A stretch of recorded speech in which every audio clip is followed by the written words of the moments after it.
Final project for AEP 855 Educational Leadership by Mark Sambo for Dr. Becking, Fort Hays State University. Race, class, access, gender, and equity. It's not so black and white. Article 1 review, the benefits of racial and ethnic diversity in elementary and secondary education. The general overview, this isn't actually an article, it's a testimony from the United States Commission on Civil Rights, which addresses the importance of diversity within the elementary and secondary educational setting and classroom. The testimony also hits on a number of other important issues, such as the benefits of not only to students within the classroom and the educational setting, but also society as well. This testimony came in light of a few landmark Supreme Court cases, Grutter via Bollinger and Gratz via Bollinger as well. The testimony's central focus in these is on the importance of cultural encounters and the educational benefits that occur because of those encounters that students receive and learn from when they surround themselves with diversity within the classroom. The testimony uses a number of solid sources and arguments to justify not only their opinion but also their stance. I think it would be an excellent source to use in addressing an issue such as something that you might see in your own community amongst your staff or even possible board members if need be. Article 2, Racism in K-12 Public Schools Education Series. General overview. This is an article that addresses the issue of racism in our public schools today. The article, which I think correctly starts out addressing the Supreme Court case, the landmark Supreme Court case, Brown v. Topeka Board of Education, which nearly 60 years ago set the precedent in the United States that anything separate in the educational setting was inherently unequal. Yet the author also addresses there are still many inequalities that we're seeing in public education depending on not just ethnicity but location, which has a lot to do with that ethnicity and culture. The author's biggest focus on racial discrimination is the outright verbal lashing that we saw minority students experience in the 1960s, late 1960s, early 1970s during the desegregation era, but something more sinister called institutional racism, which in some ways indoctrinates the preferred social hierarchy through a number of examples, including funding through No Child Left Behind, the No Child Left Behind program, or NCLB. It gives you an excellent view of racial inequalities in the school setting, looking at the problem from outside the box, which a lot of educators don't see, and a number of us are coming up through that system that this author is addressing. So I think it's an excellent read. Article 3, Why Gender Equality Has Stalled.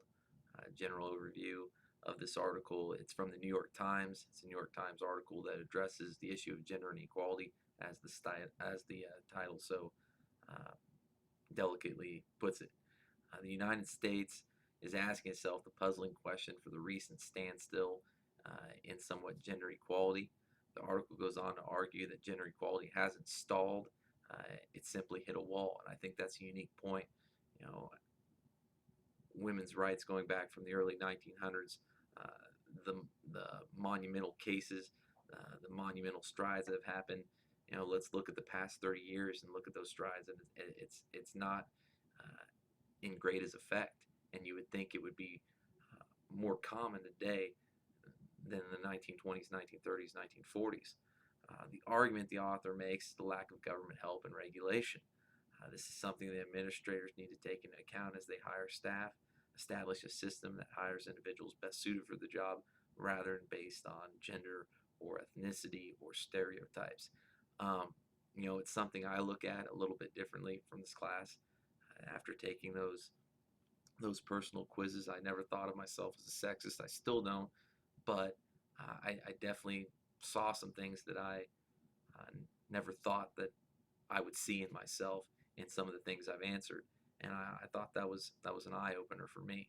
I thought a fitting quote at the very end of this article is simply this: our goal should be to develop work-life policies that enable people to put their gender values into practice. So let's stop arguing about the hard choices women make and help more women and men avoid such hard choices. To do that, we must stop seeing work-family policy as women's issues and start seeing them as human rights issues that affect parents, children, partners, singles, and elders. And I think that is a fitting quote for this article. Article 4, No Rich Child Left Behind. As the title suggests, this is taking a stab a little bit at the No Child Left Behind program. But it's not just, it's more focusing on something else than No Child Left Behind. This is an article from the New York Times by Sean F. Reardon, a professor of education and sociology at Stanford University. Reardon addresses something that I think is an eye-opener to educators, an eye-opener to policymakers, the economic gap in relation to public education. We think a lot about ethnicity or it being African Americans to white students, but what about the socioeconomic differences? And that's what Reardon's addressing here. The article's main concern is the growing gap we see between students in the bottom and upper percentiles of family income, while also pointing out that there is a gap becoming wider and wider from these students in their testing scores. Reardon asks the alarming question of whether schools can get students out of poverty. I think if you're a teacher and you can't answer that question with yes, school can get kids out of poverty, you need to step back and take a look at what you're doing, because that's why school's there. That's why public education's there. Giving everybody equal opportunity, even though Reardon makes the argument that that's not true. As an administrator, I think it's an important question for one to ask him or herself. It would be an excellent start to begin problem solving this very issue within your own district, community, or building. Article 5, Education Gap Grows Between Rich and Poor, Studies Say. General overview, this is another New York Times article which addresses the similar issues that we just talked about in the previous article. It also references the expertise of Professor Reardon. The idea of an increasing educational gap based upon income, access, and opportunity, not race, is something that I think as educators, I think as administrators, I think policymakers are going to look deeper and deeper into. The article addresses how this income divide has received far less attention from our government and its policymakers than gaps based upon students' race. A significant point, in my opinion. We're focusing on the racial issues when we also should be focusing on that economic gap. It addresses the possible causes from social systems all the way to government. You hate to always place the blame on government, but that seemed to be a common theme in a lot of the articles I read. I think there's a number of other variables that can relate to the problem of it, but the government seem to be getting a lot of the blame for these problems. Probably not rightly so, but something that also needs to be addressed from the top down. The article goes on to discuss the recurring themes that society is seeing because of this, with no solution in sight. This is a quote also from this article. No one has the slightest idea what will work. The cupboard is bare, and that's a scary thing to think about. That there's no solution out there right now. There's no addressing this issue, and I think as I said earlier, this is going to be a bigger and bigger issue in education. Leadership issues, challenges, and equity. Conclusion. I think all of these articles address the many difficulties we have encountered and will continue to encounter as future administrators, from income gaps, gender inequalities, to cultural and ethnic understanding, to the inclusion of a diverse classroom. There are a number of difficult questions and even more difficult solutions to those questions that can be placed within these categories that I've addressed.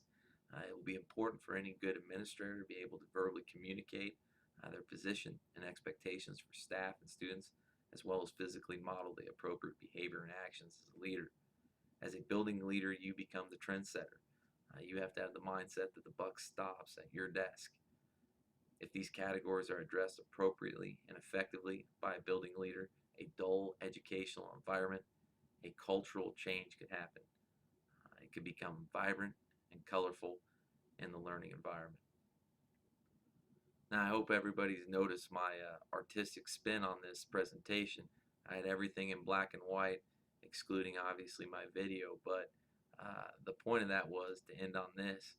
The conclusion addresses, if you address these issues, if you can handle these issues as a leader in the appropriate manner, it changes the culture of the school, the culture of the staff. uh, you're impacting lives, which is one of the main reasons we got into education, not for the money, not for the fame, but to be around kids, mold their lives, and help them become positive leaders and positive citizens. And if you do that, that dull black and white classroom, turns very vibrant, very colorful, and kids are excited about learning. And I think that's what this picture shows better than any other I came across. What the future could hold, I think that's appropriate. And these are my article citations or works cited for the articles that I put together for this presentation.